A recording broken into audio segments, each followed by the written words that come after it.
Nanawagan po ako. Senator, sana matulungan mo ako makauwi ng Pinas. Hindi ko na po kaya magtrabaho dito. Nasa Riyadh po ako ngayon. Overwork po at halos wala rin akong pagkain. May alaga pa akong 8 months at saka 2 years old. Hindi ako makapahinga ng maayos dahil sa mga bata. Hindi ko na alam anong gagawin ko.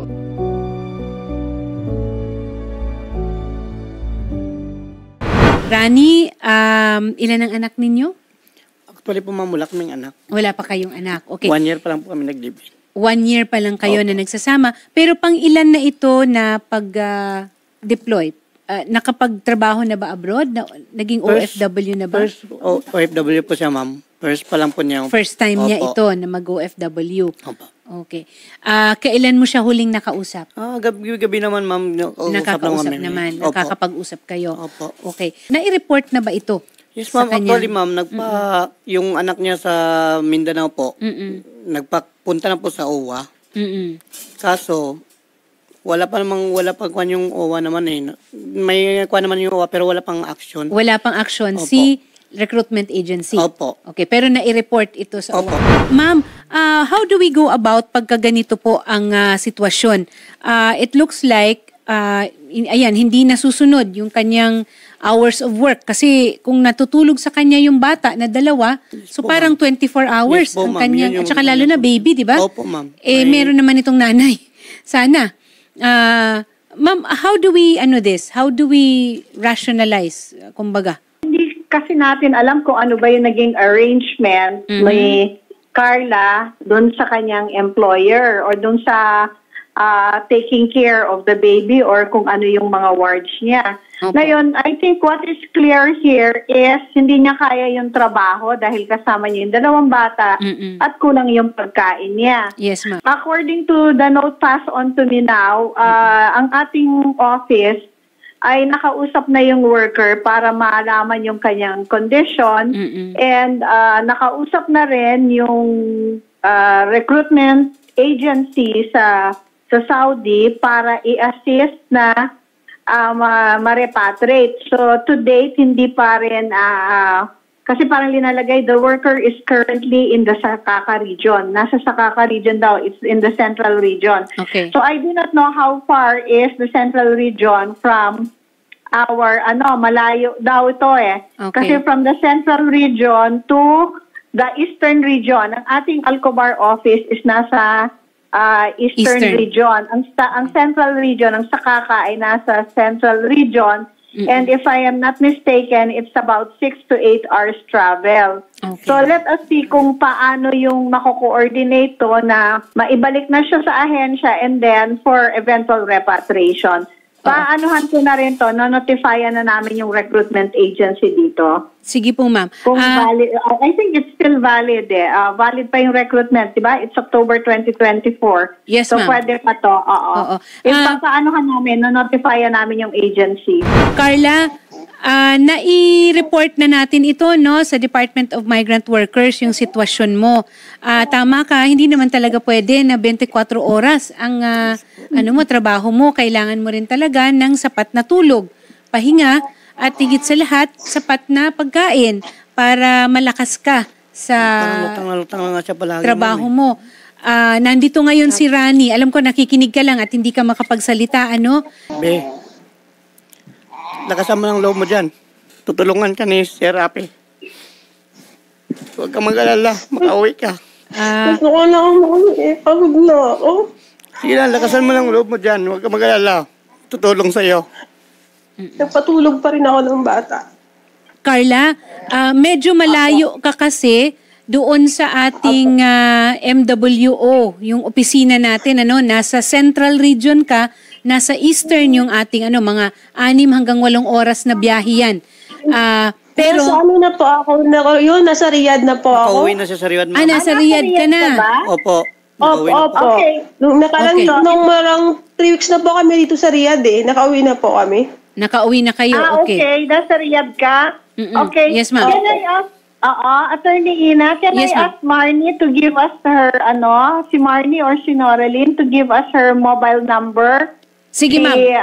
Off-air, ma'am. Para makontak na nung ating office sa Riyadh, kung nasa Riyadh na yan, or i-coordinate dun sa SRA para yung SRA is asikasuhin na yung kanyang Okay. yung kanyang repatriation. Kasi ganito yan, hindi naman kasi pag sinabi natin ngayon sa employer na uuwi na ako, hindi po ganun kasi yung proseso eh. Yes, ma'am. Unless there's something like yung the bukol kanina na pinag-usapan na kailangan talagang ipa-check na, and the employer is willing to let go of the worker. In this case kasi, syempre mag-uusap pa yung ahensya saka yung worker, and tinitingnan ko yung record, nakakailang employer na siya. Parang nakadalawa o 3 lipat na yata siya. Pangalawa po. Pakibigay yung mobile number mo dun sa staff ng office ni Senator Tulfo para we can coordinate. Our Riyadh office or the Dammam office will coordinate with you. Kasi ang sinasabi namin ng Dammam is nasa Central Region daw kayo. Sige, i-check na lang po natin. Sige, ma'am. Off-air namin ibibigay lahat ng detalye, Yusek. In the meantime po... Yes. Carla, tumatakbo naman na ang proseso para ikaw ay mapauwi. Kailangan lang sundin natin yung pagdodokumento at masiguro natin na lahat ng mga requirements ay matugunan natin para walang sablay yung pagpapauwi sa iyo, ha? At saka coordinated ito sa employer mo kung nasaan ka ngayon. Opo, kasi nung nakaraan po, sinabihan po ako ng amo ko, pabayaran daw niya ako ng 24 SR po. Pinapabaya, Yusek Bay, ano daw itong mga bakit bawal yan? Pabayaran daw niya ako. Tapos yung sahod ko rin ngayon po, hindi pa mo niya bibigyan. Sa tingin ko kasi yan yung recruitment cost ng employer. So ipa-check na lang natin dun sa natin. Sa legal dun office. Sa ating labor office para ma-clarify. Kasi I do not like to presume ano yung nangyari sa'yo. But I would like to believe recruitment cost yan. Yung pinapabayad sa'yo kasi yun na hindi mo natatapos ang iyong kontrata, nagre-request ka agad na umuwi. Kasi nakalagay dito, problem with workload, problem. Lahat ng employers mo ay problem with workload. Oo, I wouldn't like to presume ano ba yung nagiging problema mo sa employer, pero tinitignan ko dito, lagi kang may problema sa workload mo. Pwede rin naman natin na iklaro na yung oras ng trabaho mo, Carla, ay hindi rin naman nila sinusunod. Kaya kailangan klaruhin lang natin kung ano yung nandun sa kontrata mo na kung ano talaga naka-assign sa'yo na trabaho. At higit sa lahat, kahit ano pa man yung trabaho na yan, dapat kang bigyan ng oras ng pahinga. At yun ang dapat nilang ipakita rin. Dati, Carla, ano ang trabaho mo dati? Yun sa unang employer mo? Sa bahay lang din po yun. May bata ka rin na binabantayan? Wala po. Pero ang kasi doon ay hindi pa ako natapos sa bahay. Punta na po ako ng farm. Nagpa-farm pa po ako. Nagbubungkal pa ako ng lupa. Lilinis pa ako ng tae ng mga manok. Kahit buhangin, at hahakot pa ako ng buhangin. At hahakot pa rin ako ng dahon ng tamar. At wala ka pang kain yan. Yan po ang dahilan nun. Ba't ako doon?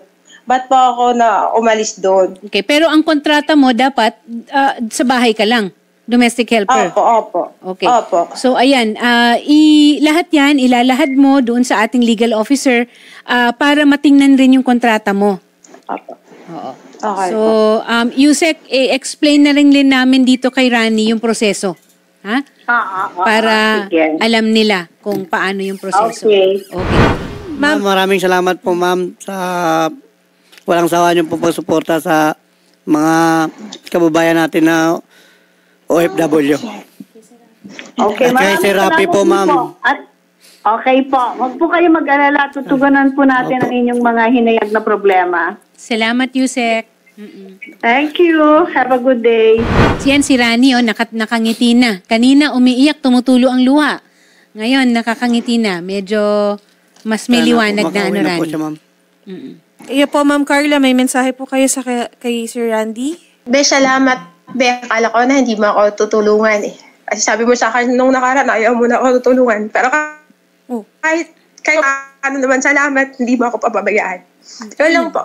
Tayo mo naman tulungan. May hugot pa si Carla. Ikaw talaga, Rani, oh. Tayo mo naman tulungan. Ano, itulfo na natin si Rani, Carla. Ano, gusto mo, itulfo natin? Tayo. Itutuloy natin. Ba't tayo mo tulungan? Hindi, ma'am. Baka Tampo lang, may tampo konti. may tampo. Tampo lang, oh. O, sige. Wala na, bawal ang tampuhan dito. Ha? Opo. Salamat po. Maraming salamat, Ma'am Carla. Kakausapin kayo ni Marnie, ma'am, ha?